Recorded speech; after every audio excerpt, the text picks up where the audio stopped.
Live on Monday night from Estadio Azteca in Mexico City, where the No. What?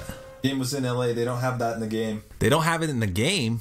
No. But it's EA Sports. If it's in the game, it's in the game. Not that. Well, what the franchise? All right, run it back from the top. Live on Monday night from the historic LA Coliseum, home to the NFC West leading Rams as they host Kansas City and rookie quarterback Chase Litton, who makes his first career start with Patrick Mahomes and Chad Henne down with injuries. Chiefs start things on the ground with the give to Kareem Hunt, who finds a big hole off the right side and picks up 15 to move the sticks.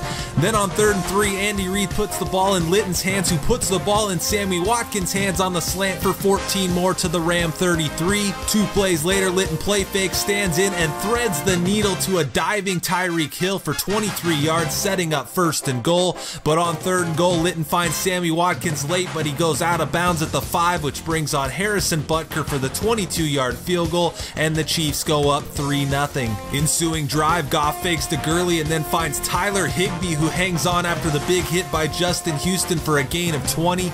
Next play, it's Gurley taking the stretch off the left side, making some moves and crossing the 1,000-yard mark for the season with the 15-yard carry. But 3 plays later on 3rd and 6, Goff with good protection and plenty of time to throw, but throws late towards the sideline where Steven Nelson picks it off, gets a block from Eric Murray, and takes it right up the Chiefs sideline on his way to an 89-yard pick 6, and the upset-minded Chiefs jumping out early on the Rams with a 10-0 lead. And more bad news for the Rams is on the following drive, Todd Gurley takes the draw, spins up the middle, gets hit hard, and remains down after the tackle, clutching his shoulder. The injury is not believed to be serious, but he would not end up returning to this one. Rams would bounce back though, as on 3rd and 6, Goff with good protection again and finds Cooper Kupp for 16 yards into Kansas City territory. Then on the next play, Goff play fakes and finds a wide open Gerald Everett for 24 more yards on the doorstep of the red zone, where on the next play, Goff fakes again and then drops an absolute dime in the bucket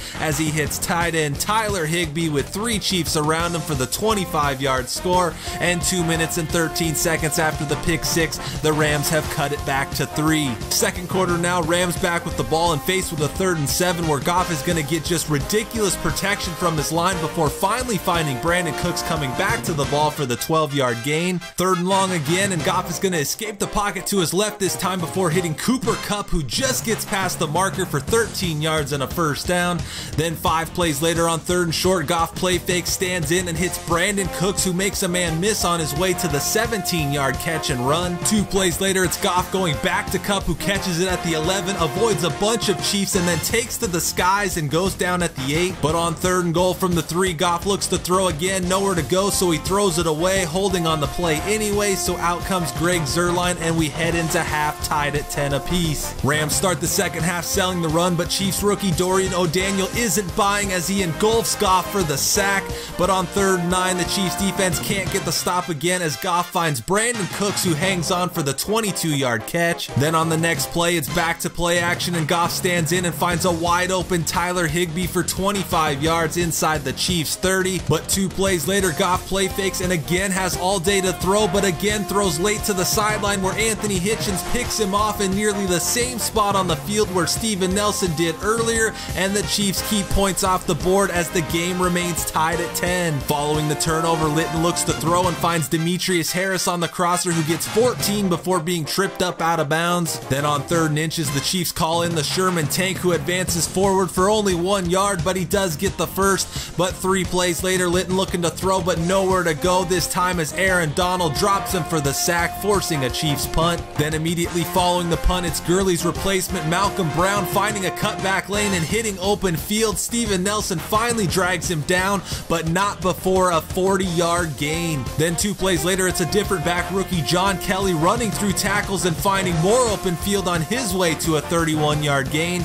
But on 3rd and long, the Chiefs once again keep the Rams out of the end zone as Goff goes to Tyler Higbee well shy of the marker. Zuerlein comes on and for the 2nd time puts it through, and the Rams take a 13-10 lead. Rams back with the ball and converting on 3rd and 6 as Goff hits John Kelly on the sideline for 10 yards Chiefs move the chains. Andy Reid doesn't know what the hell's going on and says, "You want a piece of me?" Then on the next play, Goff says, "I want a piece of Robert Woods," and he gets it, hitting him for the 20-yard gain near midfield. 3 plays later, fourth quarter now, and it's Goff back to Woods on the screen, and he gets up the sideline and beyond the marker for 12 more and a first down. 2 plays later, Goff play fakes and hits Tyler Higbee one more time, who goes over 100 yards on the night with the 17-yard catch. But after the Chiefs push the Rams back, Goff finds Higbee, but again he stops shy of the end zone, so for a third time the Chiefs hold near the goal line, and Zuerlein comes on to knock through the 19-yarder, pushing the Rams lead to 6. After both teams exchange punts, Chiefs face with a 3rd and 11, and Litton tries to fit it into Tyreek Hill, but it's former Chief Marcus Peters picking it off. Litton avoided making a mistake all night, but with 5:23 to go makes a costly one here as the Rams take over up by 6 and in Chiefs territory. But immediately following the turnover, Malcolm Brown takes the carry up the middle, picking up 8, but holding on the Rams pushes them back to 1st and 20.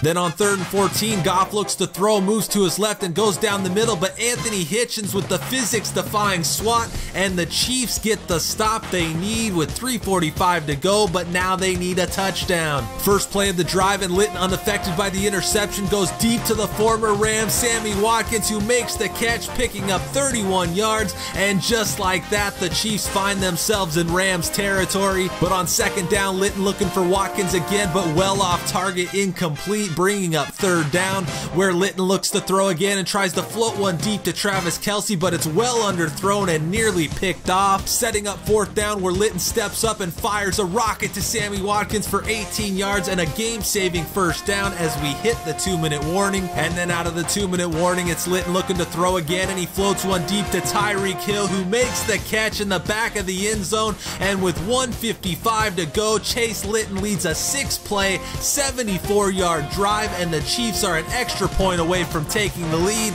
Butker's kick is up and good, and the Chiefs lead 17-16. Rams get their chance now, and on the first play, Goff hits Robert Woods on the out for 13 yards and out of bounds to stop the clock. And on the next play, Goff finds a wide open Tyler Higbee for 18 yards, and just like that, the Rams are on the edge of field goal range. Rams hurry things up. Confusion in the Chiefs secondary leaves Cooper Kupp wide open as he makes the catch, jukes inside, and picks up another first down as the Chiefs use their first timeout.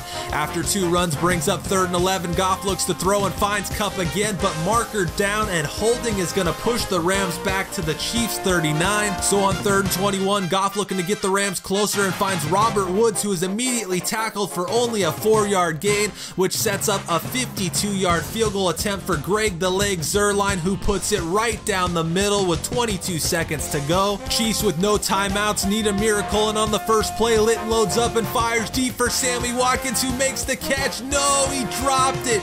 Face mask on the hit, but had Watkins held on, it would have put the Chiefs at the Rams 30. Instead, the Chiefs move up to their own 30, where Litton throws to the sideline, where Tyreek Hill makes the catch. No, it's also ruled incomplete. Replays appear to show Hill getting 3 feet in bounds, but no review. So on the next play, Litton loads up again and throws deep for Travis Kelce, but the pass is nearly picked off. And with 3 seconds left, the Chiefs' only hope is a Hail Mary. Litton steps up and chucks it deep, but the ball doesn't even reach the end zone as it bounces around and falls incomplete. So the Chiefs come in massive underdogs to the Rams, but take them to the brink. The Chiefs defense plays the epitome of bend but don't break defense, giving up 541 total yards, but only 19 points. Unfortunately for the Chiefs, they couldn't afford to bend on the last drive.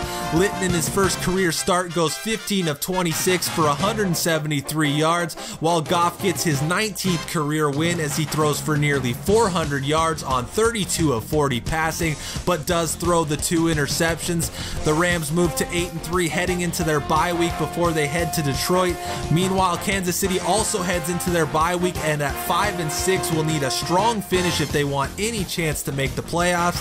And with Patrick Mahomes returning in 2 weeks to face the Raiders, they may just be poised to do so. All right, guys, so another loss on the record there, and a tough one at that, but that was a really fun game to play that I really enjoyed. My game plan going in was basically to try and just do everything I could to not let the quarterback make mistakes, and it ended up working out. I threw the one pick, but I kept myself in the game the whole way by holding them to field goals and not giving up touchdowns, and I had a chance to win, but I knew when I scored that last touchdown there at the end that I left way too much time on the clock. I could have made some other choices there. I could have declined the holding call at the end and basically gave them the field goal and given myself another 40 seconds to drive down for a field goal of my own.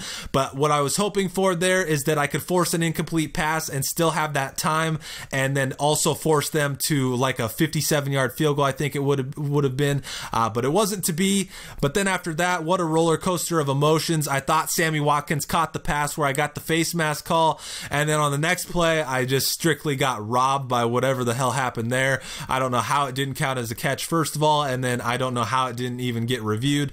So I guess we just chalked that one up to all Madden shenanigans. But with that, it's time to get into some team management and around the league news. But following this game, I do have my bye week, so I will be covering both week 11 and week 12 in this video. So there will be 2 weeks worth of scores and players of the week, but I'm just going to skip the week 11 leaders and do week 12 leaders just so I'm not doubling up on everything there. So starting with the negotiations, we have Demetrius Harris, who is our second tight end, and he was initially asking for $9.67 million over 3 years with just over $3 million guaranteed.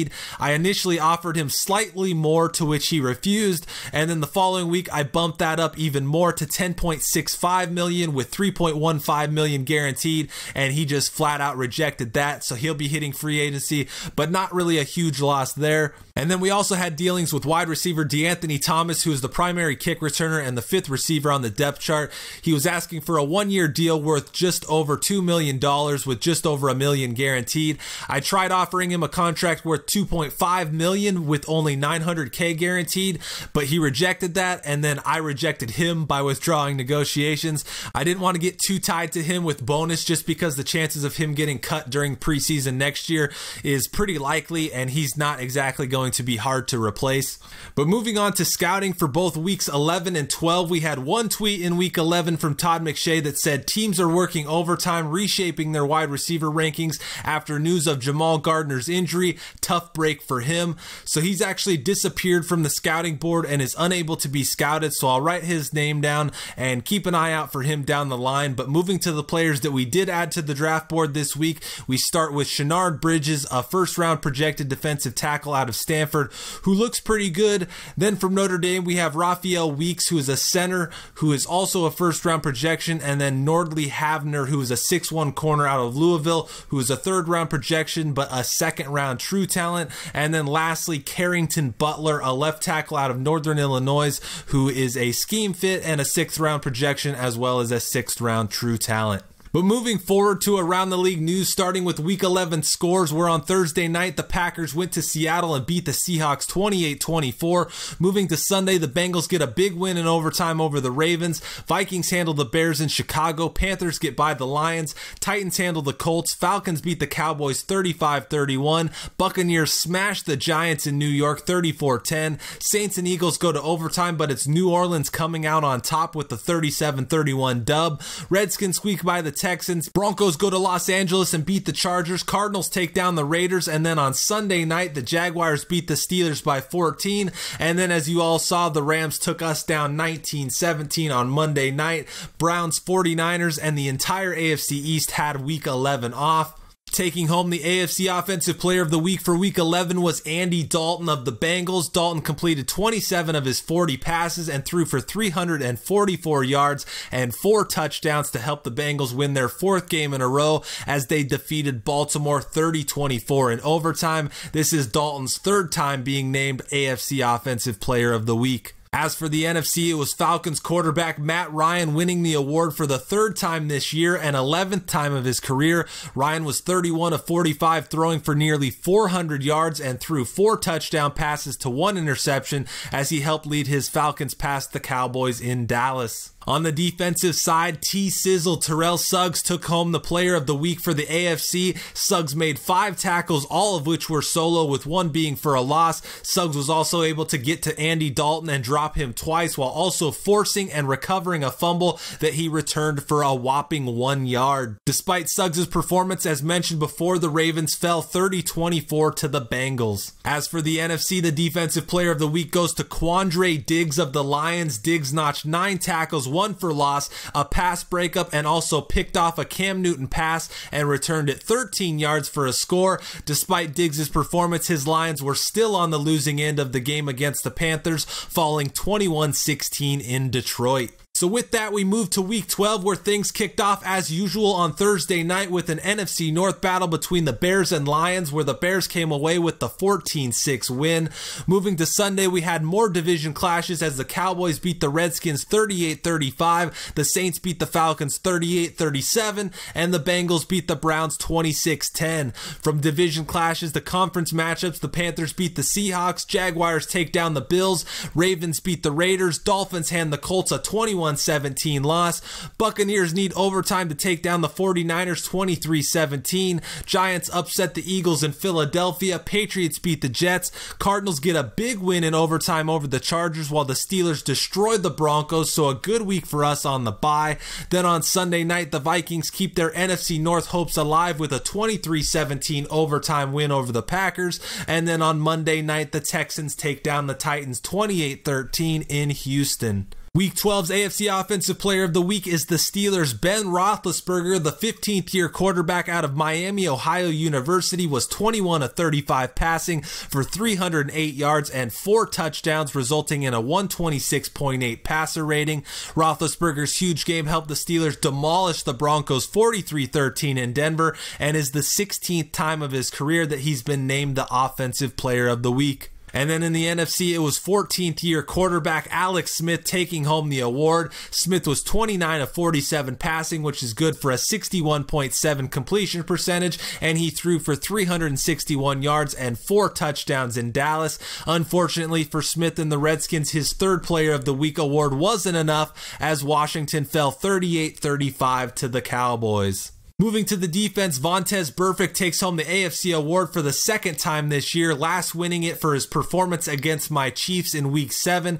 Burfict tallied 12 tackles, 11 of which were solo, and added 2 sacks as him and the rest of the Bengals defense won their 5th straight over the Browns by the score of 26-10. The NFC Defensive Player of the Week also came from the Redskins in 7th-year linebacker out of North Carolina, Zach Brown. The 2017 free agent signing from Buffalo notched 14 tackles, 2 for loss, and a sack, but like Alex Smith, his performance wasn't enough as the Redskins defense surrendered 38 points in their loss to Dallas. So as we take a look at the AFC standings through 12 weeks, starting in the East, the Patriots continue to hold a comfortable 4-game lead with 5 to go. In the North, the Steelers and Browns are tied at the top at 6-5, and the Bengals, who were thought to be left for dead at 0-6, have now won 5 in a row to pull within just a game of first place. Moving to the South, the Jaguars sit at 9-2 and are the top seed in the AFC, while the Titans sit 2 games back at 7-4 and are the top wild card. Meanwhile, in the West, the Broncos sit alone at the top with a 6-5 record, while we miss another opportunity to capitalize and sit tied with the Chargers at 5-6. Meanwhile, you know the story about the Raiders. Last place. Moving to the NFC, the Eagles and Redskins sit tied at the top at 7-4, while the Cowboys sit a game back of them at 6-5. Moving to the North, as mentioned before, the Vikings win against the Packers keeps their slim NFC North chances alive as they sit 2 back. Then in the South, the Panthers are tied for the NFC's top seed with an 8-3 record, while the Falcons are second at 6-4-1. Then out West, the Rams are alone at the top, also tied for the best record in the NFC at 8-3, while the Seahawks have fallen to 6-5 and into a tie with the Cardinals, who have now won 3 in a row and also sit at 6-5. Moving to the league leaders, Tom Brady continues to lead the way in passing yards with 3,402 yards on the year. Alex Smith is second, 2 yards shy of 3,300. Matt Ryan sits 56 yards behind Smith, and then rounding out the top 5 is the Eagles' Carson Wentz and Titans' Marcus Mariota. And speaking of Carson Wentz, he has taken the top spot on the passing touchdown leaderboard with 28 through 11 games. Tom Brady falls to the second spot, one behind with 27. And then rounding out the top 5 in a three-way tie for third is Alex Smith, Jimmy Garoppolo, and Blake Bortles, who all have 26. Moving to the rushing leaders, Ezekiel Elliott continues to lead the way with 1,321 yards on the year and is on pace for a nearly 2,000-yard season. A pair of NFC West backs sit behind him in the Cardinals' David Johnson and Rams' Todd Gurley. Le'Veon Bell and Marshawn Lynch sit behind them and are both just shy of the 1,000-yard mark. As for rushing scores, Ezekiel Elliott and Todd Gurley are tied for the league lead with 11 each. Behind them is a pair of NFC South running backs tied for third with 10 each in the Saints' Alvin Kamara and Falcons' Devontae Freeman. And then fifth on the list is the Raiders' Marshawn Lynch with 9. Packers rookie Marquez Valdez-Scantling continues to have a superb rookie year and leads the league with 74 receptions. Jamison Crowder is 7 behind him in second with 67 on the year,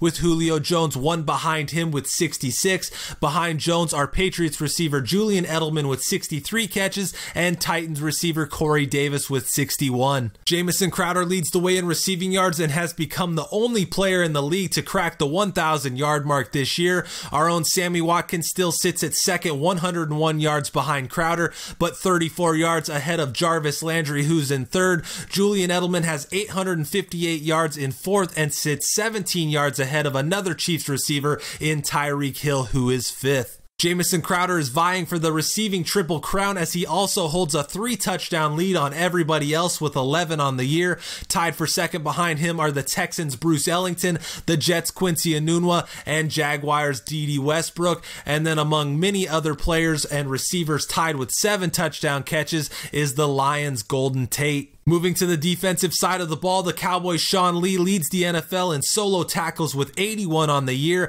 Tied for second behind him is the Seahawks' Bobby Wagner and Texans' Zach Cunningham, who each have 77. Alec Ogletree sits in fourth with 74, and Week 12 Defensive Player of the Week Zach Brown enters the top 5 with 72 solo tackles on the year. As for sacks, Khalil Mack leads the way with 13 sacks in his first season with the Bears. Von Miller of the Broncos sits in second with 12, while our own Justin Houston is third with 11. Tied behind him for fourth is last year's sack champion Chandler Jones and 2-time sack champion J.J. Watt with 9.5 sacks apiece. And then lastly, for the leaders, Patrick Peterson and John Johnson are the only players in the league with 5 interceptions, putting them at the top of the leaderboard. Behind them are a number of players with 4 interceptions, and the 3 to make the top 5 list this week are Derek Johnson, Ricardo Allen, and James Bradbury. And then finally looking at the Week 13 schedule, where we see a full slate of games for the first time since Week 3, and things kick off on Thursday night with a big NFC matchup between the 6-5 Saints and 6-5 Cowboys. Moving to Sunday, the Falcons host the Ravens, the Panthers travel to Tampa Bay, Chargers head to Pittsburgh, Giants host the Bears, Bills at Dolphins, Broncos at Bengals, who look to go from 0-6 to 6-6 this week, Rams head to Detroit, Cardinals look to continue their playoff push heading to Green Bay, Browns at Texans, Colts at Jaguars, Jets at Titans, and then we head to Oakland to face the Raiders for the first time this year, looking to get back to 500, Vikings at Patriots, and then on Sunday night the 49ers head up to Seattle. Then Monday night plays host to a matchup for the top spot in the NFC East as the 7-4 Redskins travel to Philadelphia to take on the 7-4 Eagles. Alright guys, so that wraps up Week 11 as well as Week 12, but I'll make the outro short and sweet since the video has probably run on a bit longer than usual. But I hope you guys enjoyed the highlights, commentary, and around the CFM news. Join me next video as we face the division rival Raiders with the return of Patrick Mahomes. You don't want to miss it, and I promise you much better offense than you've seen in the last couple videos. But I appreciate you tuning into this Chiefs franchise, and as always, I leave you with the voice of Chiefs radio announcer Mitch Holthus. Thanks for watching.